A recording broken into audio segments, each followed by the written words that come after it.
The Vikings have another tough opponent ahead of them this week. They are facing the Houston Texans, newly surging Houston Texans, we might add. Woo! Woo! Yeah, another tough matchup. But after beating the Niners, you guys got this. You guys got this. Oh, yeah. And thank you so much if you were with us today. We appreciate it. If you are a Vikings fan, a Chargers fan, an NFL fan, please subscribe to the channel, like the video, hit the notification bell, as it does help us out, and make sure you don't miss anything coming out soon. Week 3. Here we are, 2-0, baby. We are both 2-0. The Minnesota Vikings at home against the Houston Texans. Yeah. This is going to be another crazy matchup. So let's talk through it. Let's give a little preview of what this matchup could be and seeing who could win and come out on top. Minnesota Vikings. Exactly. But Brandon, wave your techie wand. Let's get to it.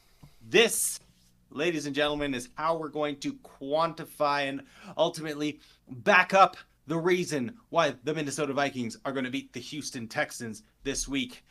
We have QB versus QB matchup, wide receiver against the cornerback group, so on and so forth. Garnering a point to the Minnesota Vikings or the Houston Texans, and you'll see at the bottom the total that comes out on top.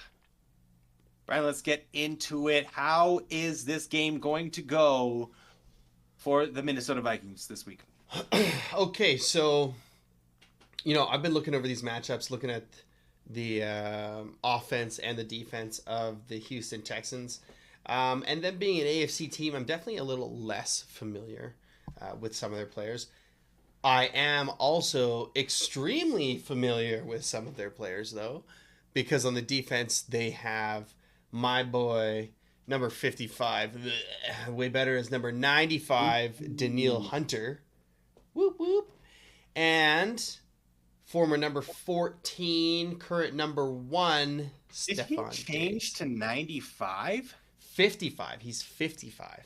No, from before. I thought he was 99. Yeah, Hunter was 99 in Minnesota, and now he's 55. Right. In Houston, yeah. It's a strange one. I don't know if there's another 99 on the team, or maybe he likes 55. I'm not so sure. Anyway, way better in the 99 in purple. Oh, yeah, so much better. Okay, here we go. We can look at the quarterbacks. Okay.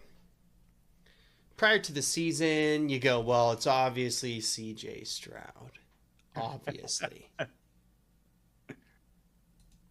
Dude, Darnold's looking good. He had a throw in this last game. This dart to the back shoulder of Jalen Naylor through 3 guys. It was a game-winning play. It was the play that kept the drive going, kept us running the clock down, and we were eventually able to get 3 points, make it a 9-point game, so that the Niners had no chance of coming back. Anyways, currently we're looking at PFF rankings here, which are biased, or which are opinionated, I should say. Darnold, number 4 quarterback by PFF rankings. Who would have thunk it? Who would have thunk it? Me, probably. Me. I'd say me, yeah. CJ Stroud, ranked number 10. No slouch. CJ Stroud's a dog. But he played the Bears defense, which is pretty good. Ray, I don't know who they played week 1, but CJ Stroud, everybody knows that guy's a dog. But he's going to have some sophomore slumping to do when it comes to facing the Minnesota Vikings. So, especially, only a second-year quarterback going against that Brian Flores defense that is fooling people. Right. I think that he'll struggle quite a bit. Obviously, DeMeco Ryans' defense will be not an easy task to get through. But Darnold's the man, dude.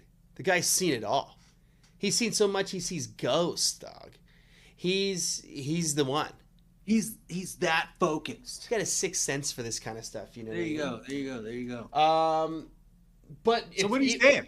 Even if we're just going off of PFF, dude. And the current market here is we're going with Sam Darnold. Sam Darnold You're going has with looked Sam Darnold over excellent. CJ Stroud. He has looked excellent. And nobody can deny that. It's not even an opinion. This is no knock on CJ Stroud. It's simply because Darnold is looking good this year. After this game, he looks like trash, let's say. I will eat my words. I will evaluate the next game based on this game, right? So what we've seen so far in 2 weeks of the season is that Darnold is a great quarterback. So, but Jesus. Geequibus.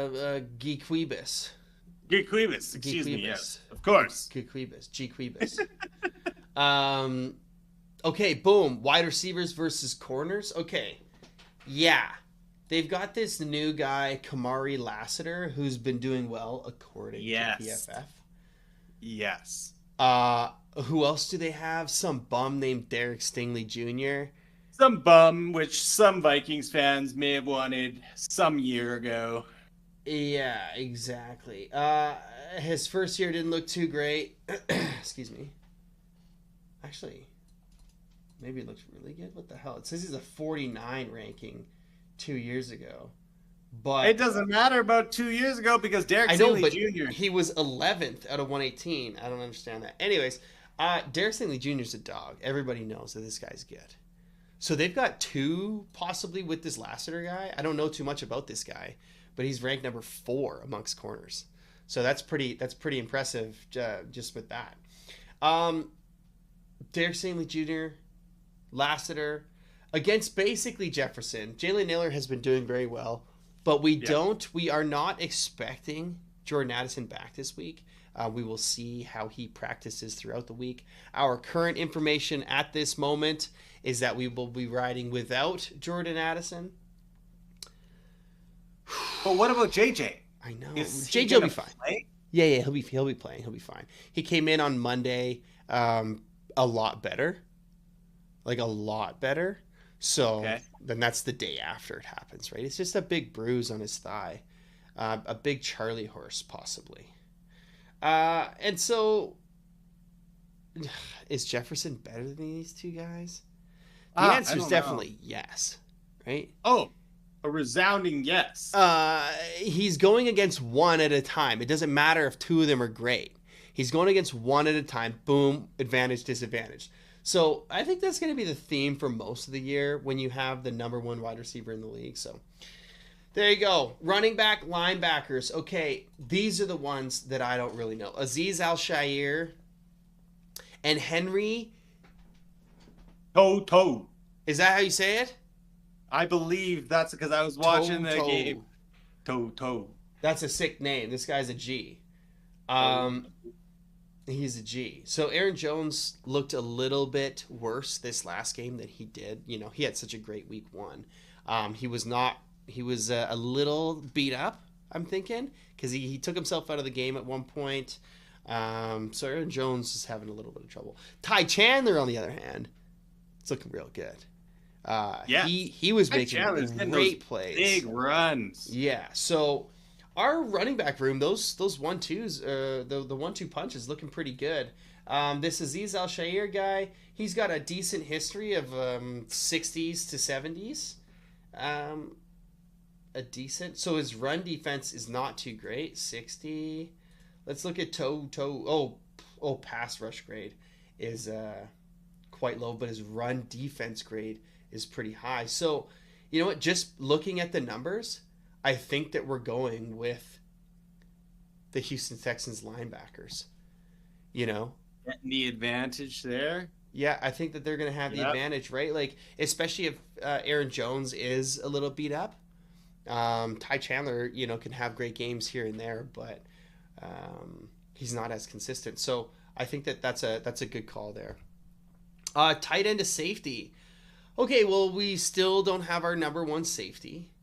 Eric Murray, long career for them, safety, a mid-ranking player. And then Jimmy Ward, a much better player, I think. I actually know this guy, you know, at least a little bit. Right.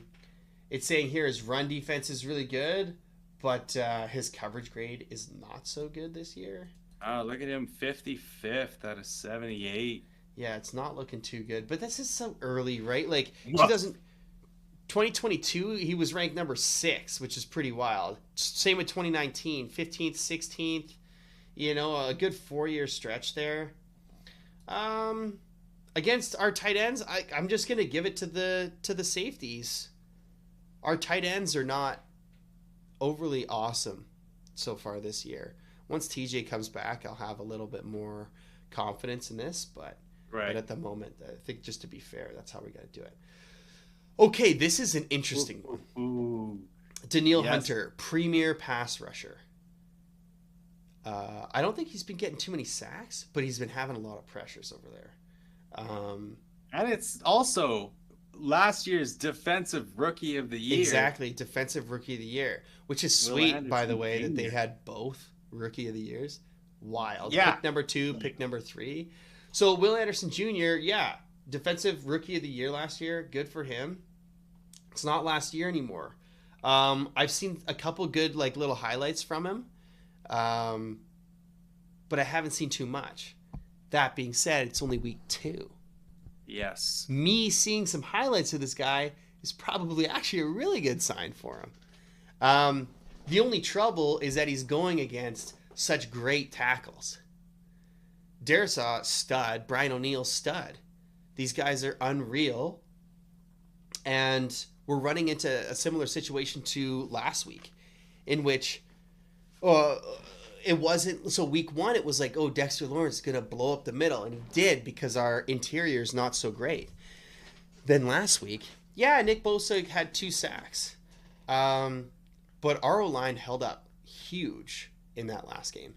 And I expect them to do the exact same this game. These guys, their interior, let's look at this. Mario Edwards Jr. looks like a bum and has been for a while. He's also old as shit. 2 49s, man. 49 and a 46, Quinn. These guys are not good. Derek Barnett.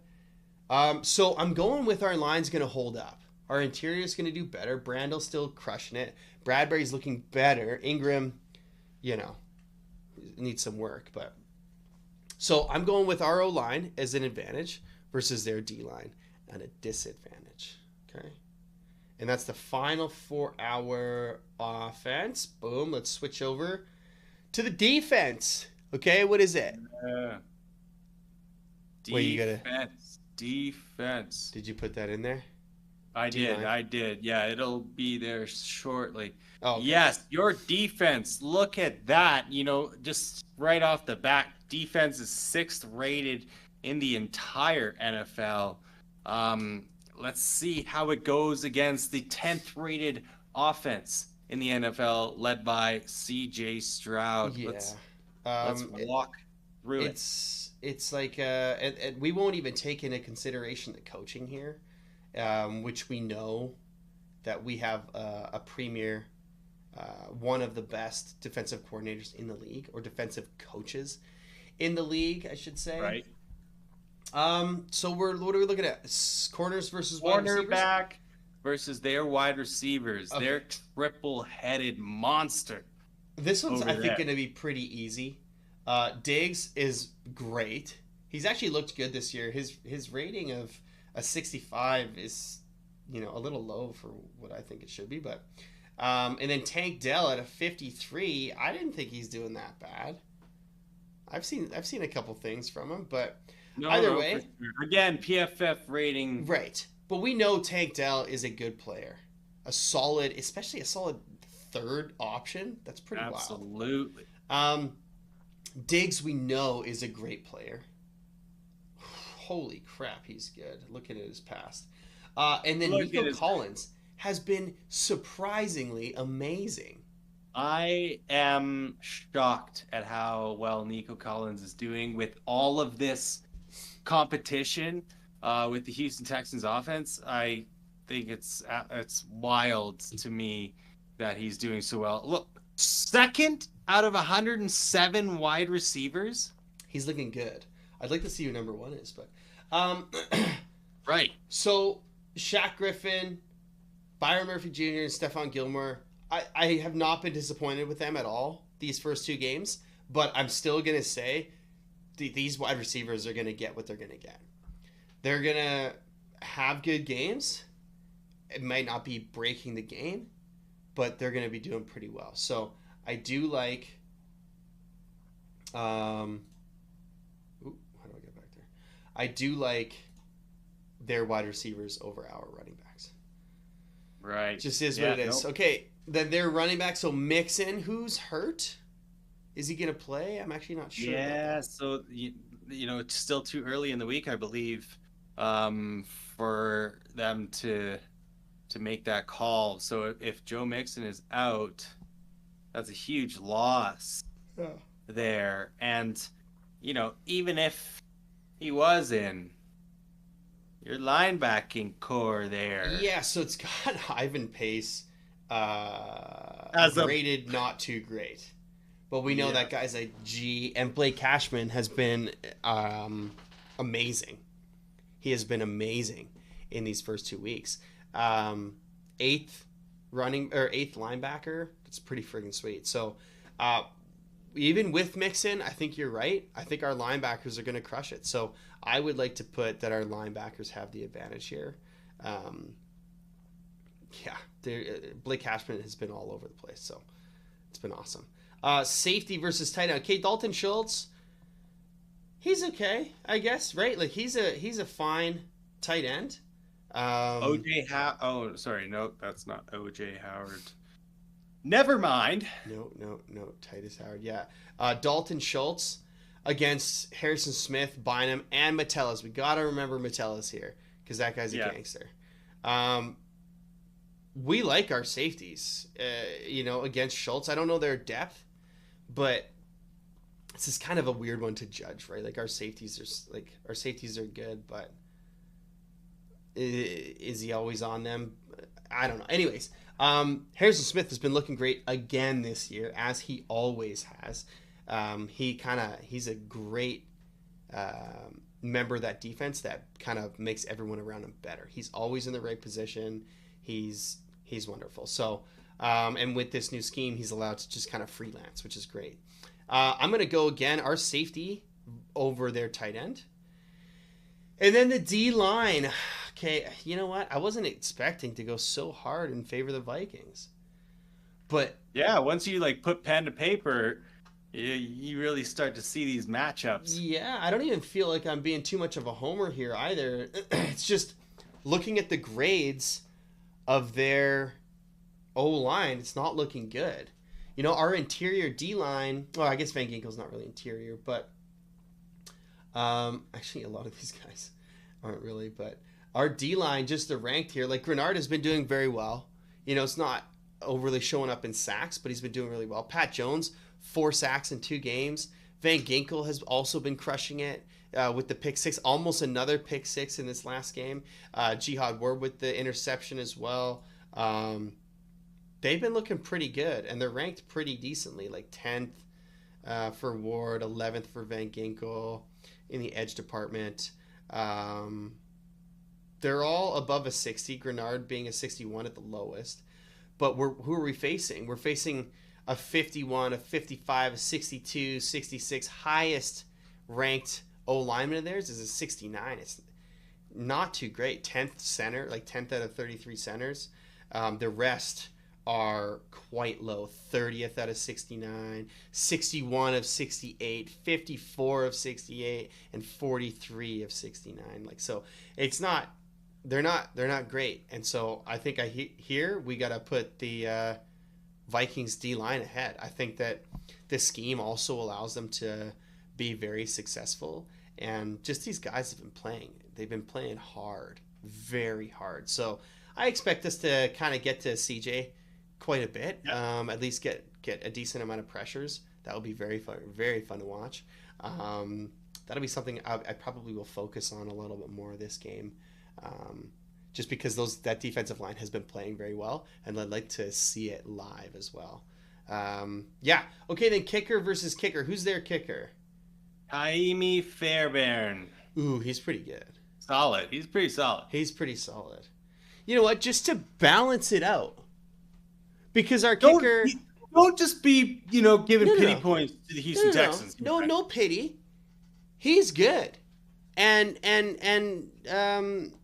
our kicker, Will Reichard, hasn't really done too much yet. He hasn't disappointed at all, but he just hasn't done too much in the regular season yet, right? Preseason is preseason. I know kicking is a little different, but he hasn't done too much or done enough to say that he's better than any other kicker in the league right now, right? So, and Fairbairn hasn't done anything to show that he's worse than any kicker. So I would say that their kicker's got an advantage, just an experience as well.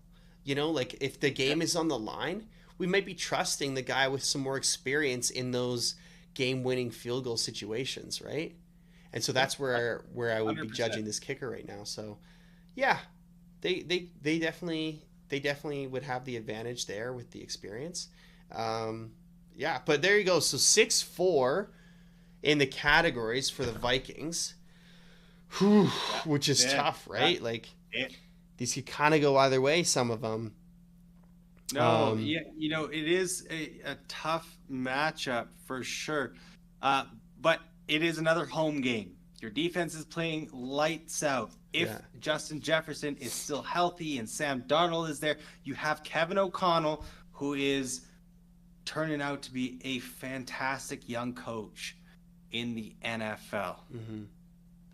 Although the Texans are 2-0, they played the Colts very tight. It was that 29-27 win. Anthony Richardson didn't have a whole lot going. It was a couple huge bombs. Texans barely beat Caleb Williams and the Bears, but their defense got in there, 7 sacks, beat them up, got them ready for you guys to take them on a little bit later. They are still rounding into form, and if they get caught still in that kind of ramp up period, I think your defense has got a shot. Yeah, I think your offense has shown they're here to play with the big boys. What is your thought and your prediction for this game, week 3? I'm predicting that we're 3-0. I'm predicting that we're 3-0 after this game, and I'm predicting it won't be overly high scoring.